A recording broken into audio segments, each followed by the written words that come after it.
नमस्कार दोस्तों, royal maths education classes में आप सभी का स्वागत है। तो जैसा कि हम पढ़ा रहे थे क्लास 10 मैथ्स अध्याय 12 चल रहा था, वृत्तों से संबंधित क्षेत्रफल। इसमें दो प्रश्नावली समाप्त हो चुकी थी, प्रश्नावली 12A और 12B। आज देखेंगे प्रश्नावली 12C। तो बने रहें, हमारे चैनल से जुड़े रहें, लाइक कर दें। जिस भाई बहन ने अभी तक इस चैनल को सब्सक्राइब नहीं किया है वो पहले सब्सक्राइब करें, उसके बाद वीडियो देखें। तो चलिए देखते हैं प्रश्नावली 12C का सवाल नंबर 1।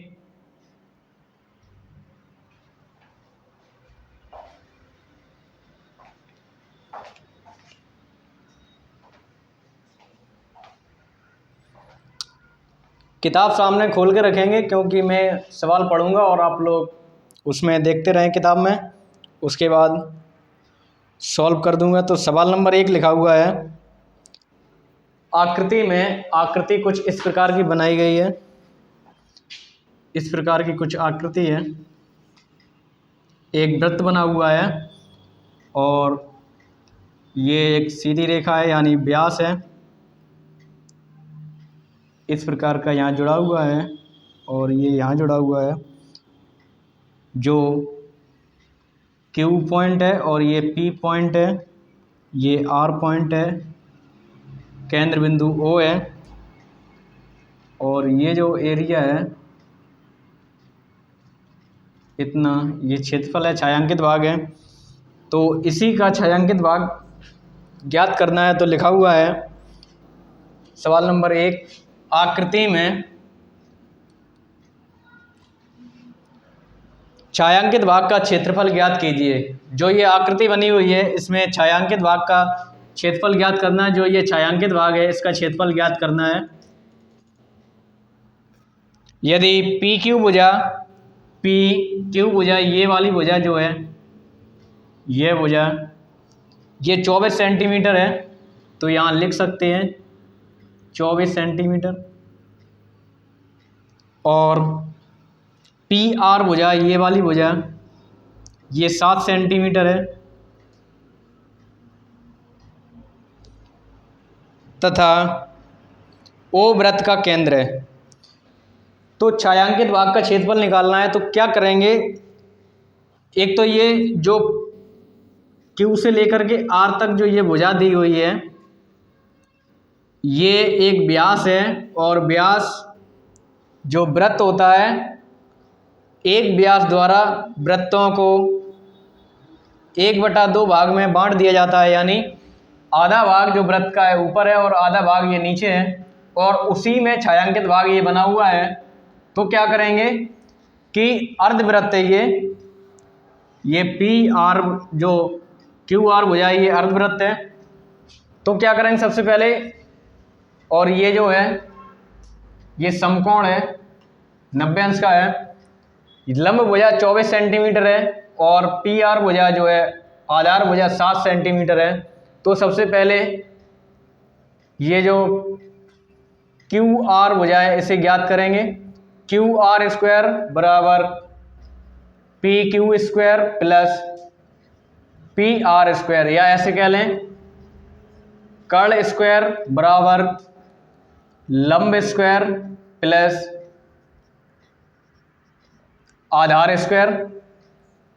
तो QR स्क्वायर निकालना है, लंब जो है 24 सेंटीमीटर है, 24 का स्क्वायर प्लस आधार PR यानी 7 का स्क्वायर, 24 का वर्ग होता है 576 और 7 का वर्ग 49। इन्हें जोड़ देंगे, 5 7 4 11 और 1 12, यहाँ से ले 625। तो QR स्क्वायर का मान आ जाएगा 625। लेकिन हमें Q से लेकर R तक भुजा निकालनी है। उधर से स्क्वायर हटेगा, इधर रूट लग जाएगा, रूट 625 और QR बराबर 625 वर्ग होता है ये 25 का। तो QR भुजा जो निकल के आ जाएगी वह 25 सेंटीमीटर आ जाएगी। अतः ये कह सकते हैं कि ये जो भुजा है वो है 25 सेंटीमीटर है। अब क्या करेंगे, ये तो पूरा जो व्यास है यानी क्यू आर भुजा या कह लें व्यास बराबर 25 सेंटीमीटर, तो त्रिज्या निकालनी है। त्रिज्या बराबर होता है व्यास बटे 2, तो व्यास दिया है 25 सेंटीमीटर बटे 2, ये त्रिज्या हो जाएगी। 2 का भाग कर देंगे तो 12.5 सेंटीमीटर ये त्रिज्या हो जाएगी। अब क्या करेंगे कि पहले तो ये जो क्यू आर से वृत्त को आधा किया गया यानी अर्धवृत्त का क्षेत्रफल निकालेंगे। तो पहले तो क्या करेंगे, छायांकित भाग का क्षेत्रफल निकालना है। छायांकित भाग का क्षेत्रफल, तो छायांकित भाग का क्षेत्रफल है ये जो अर्धवृत्त है, अर्धवृत्त तो ऐसे कह लें 1/2 गुणे पाई आर स्क्वायर। ये पाई आर स्क्वायर वृत्त का क्षेत्रफल है, 1/2 उसे आधा करता है और इसमें से घटा देंगे ये त्रिभुज का क्षेत्रफल। त्रिभुज का क्षेत्रफल 1/2 पाई का जो मान होता है 22/7 आर स्क्वायर। आर का मतलब है 25/2 गुणे 25/2 माइनस ये त्रिभुज का क्षेत्रफल 1/2 गुणे आधार गुणे लंब, गुणा भाग कर लेंगे। 2 से भाग करेंगे ये 11 बार जाएगा। 25 का वर्ग होता है 625 गुणे 11, 7 दूनी 14 और 14 दूनी 28 माइनस 1/2 आधार भुजा है 7 सेंटीमीटर और लंब भुजा है 24 सेंटीमीटर। 2 से भाग हो जाएगा इसमें, तो ये हो जाएगा 12 बार। 11 का गुणा कर देंगे 625 में, 11 पंचे 55 हासिल 5, 11 दूनी 22 और 5 27 हासिल 2, 11 छंग 66, 66 और 2 68/28 माइनस 12 सत्ते 84, 25 का भाग कर देंगे।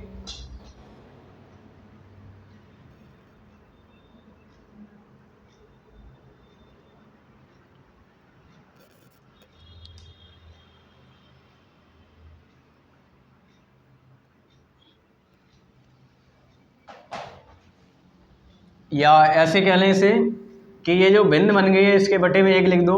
28 और 1 का लासा लेंगे 28 आ जाएगा।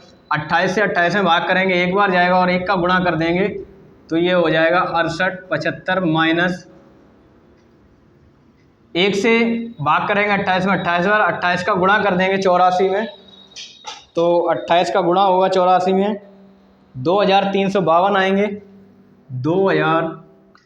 2352 घटा देंगे इन्हें, 5 में से 2 जाएगा 3, 7 में से 5 जाएगा 2, 8 में से 3 जाएगा 5, 6 में से 2 जाएगा 4, 4523/28 वर्ग सेंटीमीटर ये छायांकित भाग का क्षेत्रफल आ जाएगा। जो ये छायांकित भाग बना हुआ है इसका क्षेत्रफल आ जाएगा।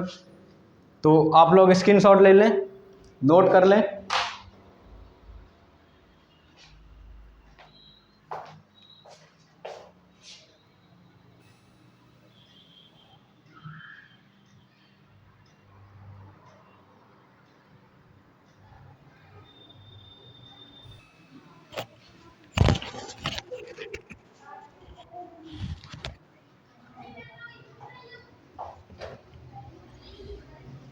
अगला सवाल देखेंगे, सवाल नंबर 2।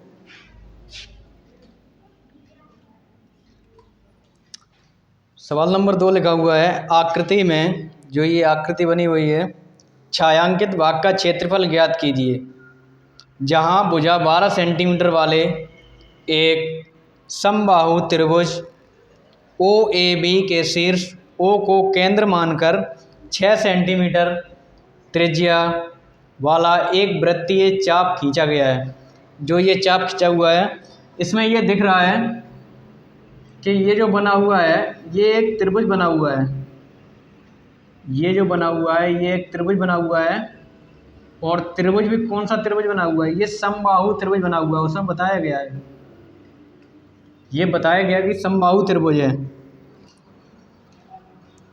अब क्या करेंगे, और ये जो वृत्त बना हुआ है ये पूरा ये इस प्रकार का बना हुआ है। तो छायांकित भाग का क्षेत्रफल निकालेंगे।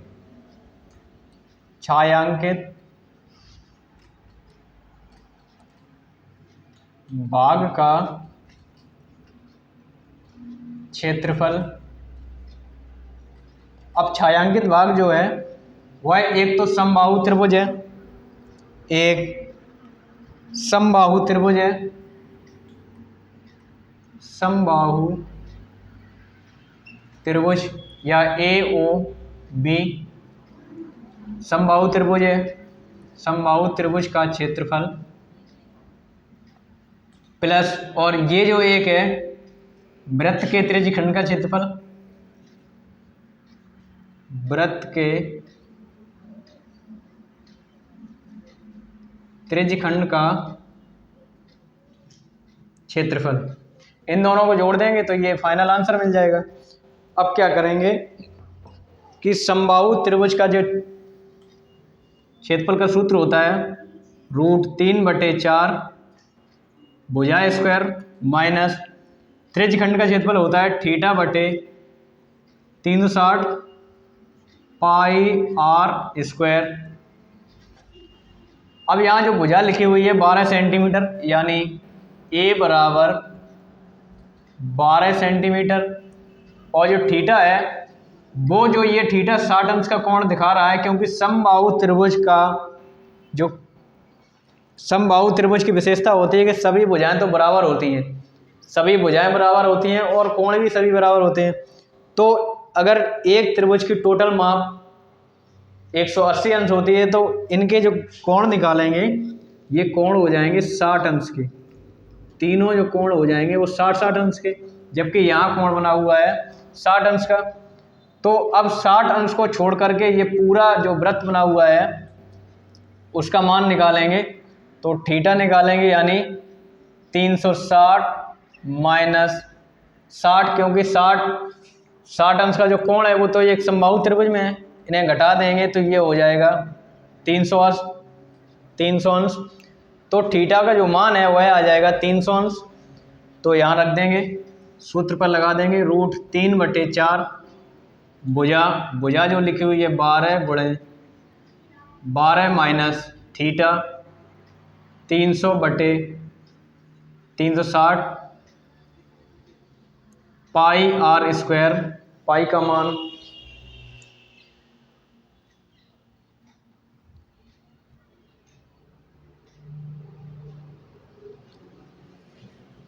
मान लगाएंगे 22/7, क्योंकि पाई जो होता है वह 3.14 भी होता है मान, लेकिन ये तो मान पूछा नहीं गया, यही देख रहे थे, ये नहीं लगाएंगे। तो 22/7 और तो यहाँ से यहाँ तक की दूरी यहाँ दी गई है 6 सेंटीमीटर, 6 × 6 r², 4 से भाग कर देंगे, 4 तिया 12 और 12 तिया 36, यानी 36√3 सेंटीमीटर स्क्वायर माइनस 1 0 से 1 0 खत्म कर देंगे, 2 से भाग करेंगे ये 15 बार और 2 से भाग करेंगे 18 बार, या 3 से भाग कर दो, 3 से भाग करेंगे, अभी लिख दो, गुणे 22/7 और 6 × 6 यानी 36√3 सेंटीमीटर स्क्वायर माइनस 3 से भाग करेंगे, 3 पंचे 15 और 3 छंग 18 गुणे 22/7 गुणे 36, 6 से भाग कर देंगे 6 बार, तो ये हो जाएगा 36√3 सेंटीमीटर स्क्वायर माइनस 5 दूनी 10, 5 दूनी 10 और 1 11 गुणे 6/7, 36√3 सेंटीमीटर स्क्वायर, 066 660/7 सेंटीमीटर स्क्वायर। ये छायांकित भाग का क्षेत्रफल आ जाएगा और इतना ही आंसर दिया था।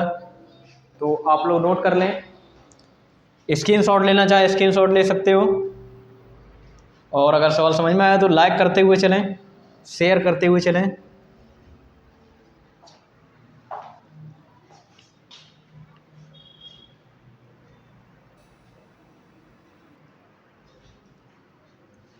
अगला सवाल देखेंगे, सवाल नंबर 3।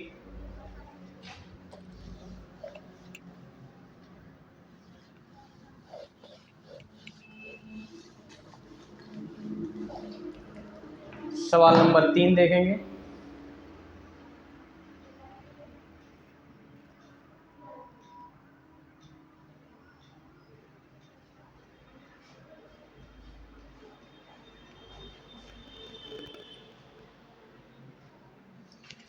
सवाल नंबर 3 कुछ इस प्रकार से बना हुआ है चित्र।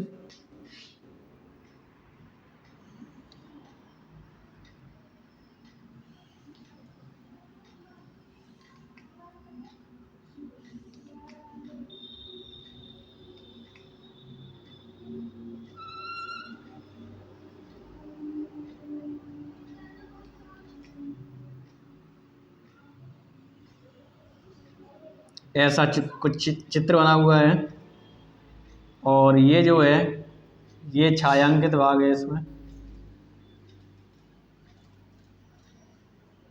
ये पूरा ये छायांकित भाग है।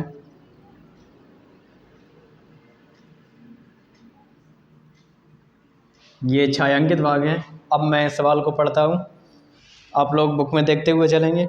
दी गई आकृति में एक दौड़ने का, दी गई आकृति में जो ये आकृति बनी हुई है इसमें दौड़ने का पथ दर्शाती है। यानी जैसे स्टूडेंट दौड़ते हैं या कोई भर्ती परीक्षा होती है उसमें ये जो इस प्रकार की लाइन बना दी जाती है 100 मीटर 200 मीटर, वही पथ है, ये वही रास्ता है जिसके बाएं और दाएं सिरे अर्धवृत्ताकार हैं। ये जो सिरे हैं ये अर्धवृत्ताकार हैं, इस प्रकार के अर्धवृत्ताकार हैं।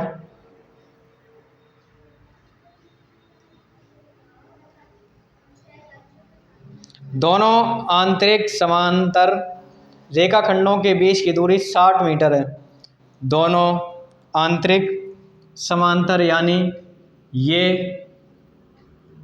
और ये जो दूरी है वह 60 मीटर की है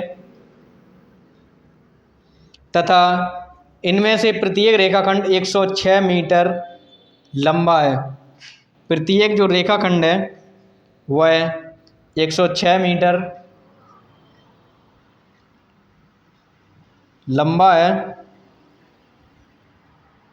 यदि यह पथ 10 मीटर चौड़ा है तो ज्ञात कीजिए कि पथ के आंतरिक किनारों के अनुदेश एक पूरा चक्कर लगाने में चली गई दूरी और पथ का क्षेत्रफल। यानी ये जो आंतरिक पथ है ये इसका पूरा चक्कर लगाने में कितने मीटर लंबा है ये, और जो ये रास्ता बना है इसका क्षेत्रफल निकालना है।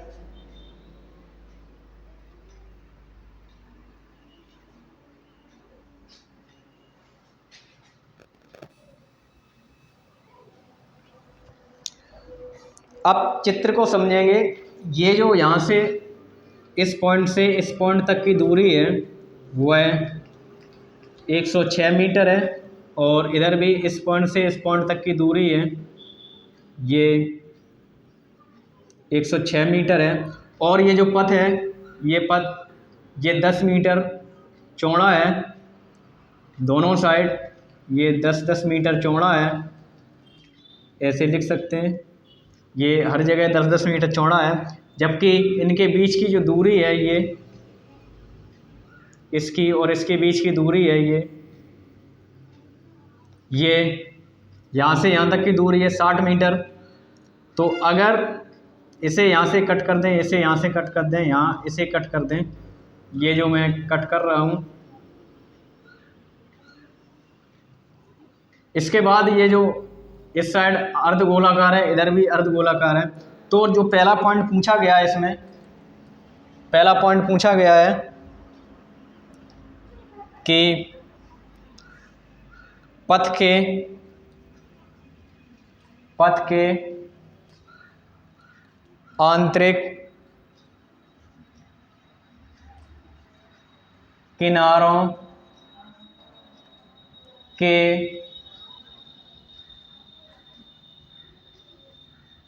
अनुदेश एक चक्कर की दूरी, एक चक्कर की दूरी निकालेंगे।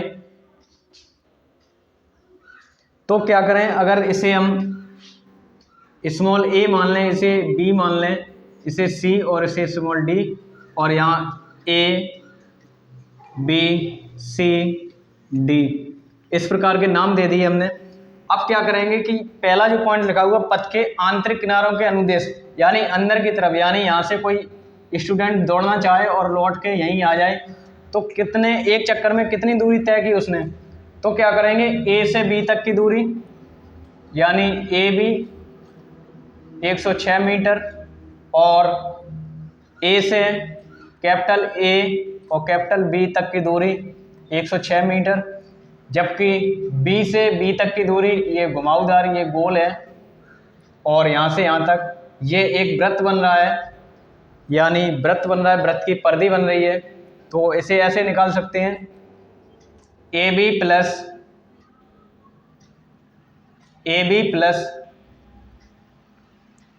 ये एक परिधि, यानी वृत्त की परिधि।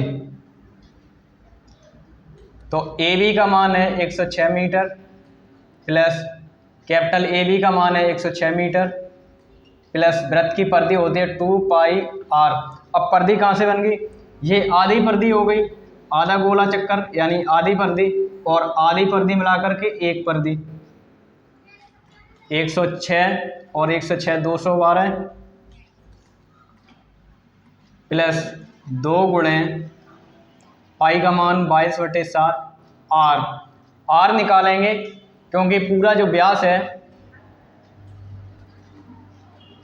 व्यास बराबर 60 मीटर, क्योंकि ये व्यास ही मानेंगे, ये गोला है, ये व्यास होगा, ये 60 मीटर। तो त्रिज्या कितनी होगी, 60/2 यानी 30 मीटर। तो यहाँ रख देंगे 30 मीटर, इनका गुणा भाग कर लेंगे, 212 मीटर प्लस 22 दूनी 44 गुणे 30 मीटर प्लस बटे 7, 212/1 लिख सकते हैं। 4 तिया 12, 4 तिया 12 और 1 13, 7 और 1 का लासा लेंगे, 7 रहेगा, 1 से भाग करेंगे 7 में 7 बार, 7 दूनी 14, 7 एकन 7, 7 और 1 8, हासिल 1, 7 दूनी 14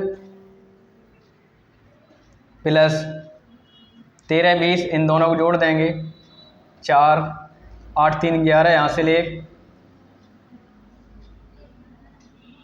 ये 4 8 2 10, हासिल 1, 4 दूनी 8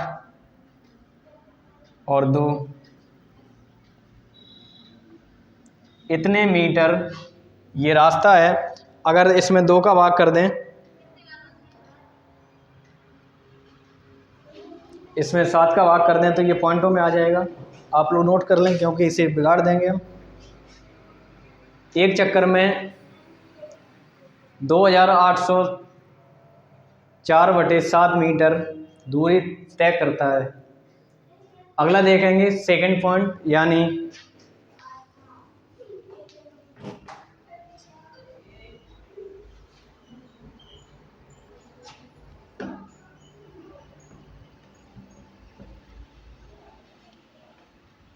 अब देखेंगे सेकंड पॉइंट निकालेंगे, पॉइंट नंबर 2, यानी वृत्ताकार पथ का रास्ता, पथ का क्षेत्रफल, पथ का क्षेत्रफल, यानी जो ये वृत्ताकार पथ है इसका पूरा क्षेत्रफल क्या होगा। तो अगर ए बी सी डी अगर देखा जाए तो ये एक वर्ग बना आयत बना हुआ है, तो यहाँ निकालेंगे 2 आयत का क्षेत्रफल, 2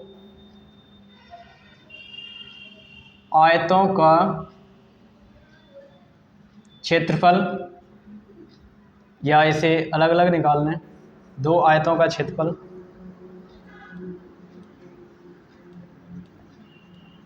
2 आयतों का क्षेत्रफल। आयत का क्षेत्रफल होता है लंबाई गुणे चौड़ाई, 2 का निकाल लें 2 गुणे लंबाई, लंबाई ये जो लिखी हुई है 106 मीटर गुणे चौड़ाई 10 मीटर, गुणा कर देंगे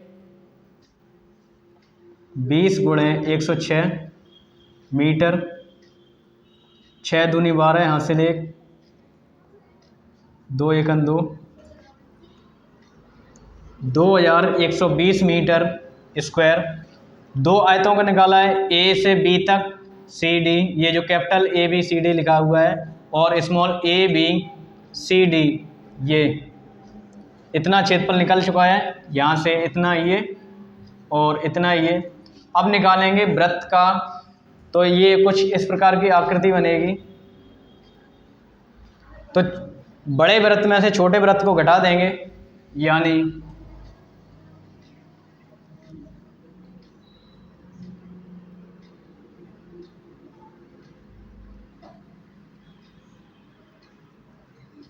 पाई R square minus pi R square, तो पाई कॉमन कर लो आर।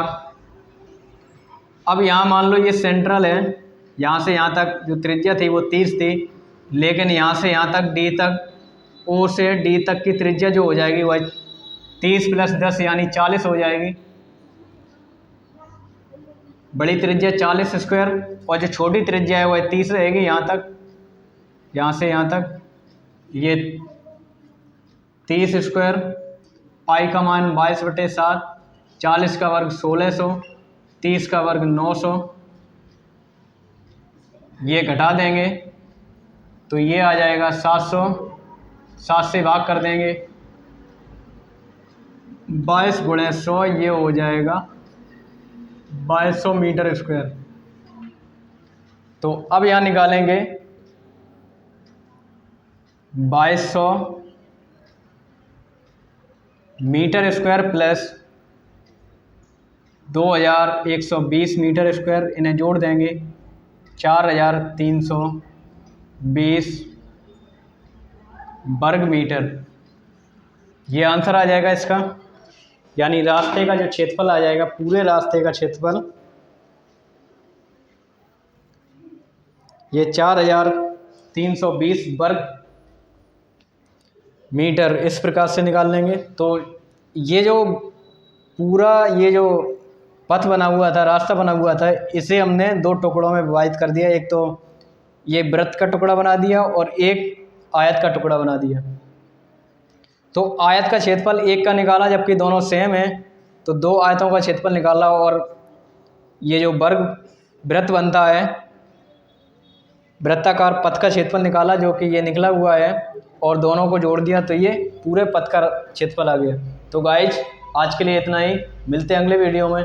तब तक के लिए आप लोग जुड़े रहे हमसे।